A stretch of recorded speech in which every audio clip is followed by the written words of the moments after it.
চলুন ফিরে আসি রাজা শান্তনু ও সত্যবতীর বিয়েতে। দশরাজের শর্ত ছিল রাজা শান্তনুর পর হস্তিনাপুরের সিংহাসনে যেন শুধুমাত্র সত্যবতীর পুত্রদেরই অধিকার থাকে। রাজা শান্তনু এরপর পড়লেন মহাবিপদে, কারণ তার বড় পুত্র যেখানে অলরেডি উপস্থিত আছে সেখানে সিংহাসনের অধিকার যায় দেবব্রতর কাছেই।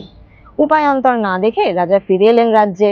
আর এদিকে পিতাকে এরকম মুহ্যমান দেখে দেবব্রত পড়লেন মহা চিন্তায় যে কি এমন হলো তার পিতার, ও যে ওনার মন এতটাই ভারাক্রান্ত হয়ে আছে।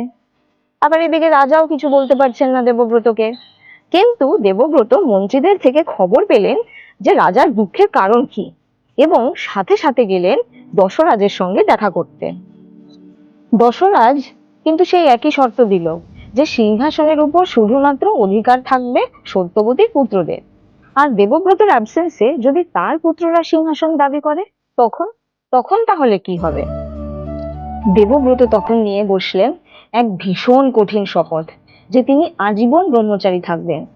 দশরাজ খুশি হলেন, বিয়েতে সম্মতি জানালেন, আর রাজা শান্তনু তার পুত্রের এই ভীষণ সিদ্ধান্তের জন্য তার নামকরণ করলেন ভীষ্ম। তাহলে দেখলেন একটা গল্প থেকে কিভাবে আপনাদের বলে দিলাম যে সেই কি শর্ত ছিল রাজা শান্তনু সত্যবতীর বিয়ের জন্য, এবং ভীষ্ম নামটি বা কোথা থেকে এলো।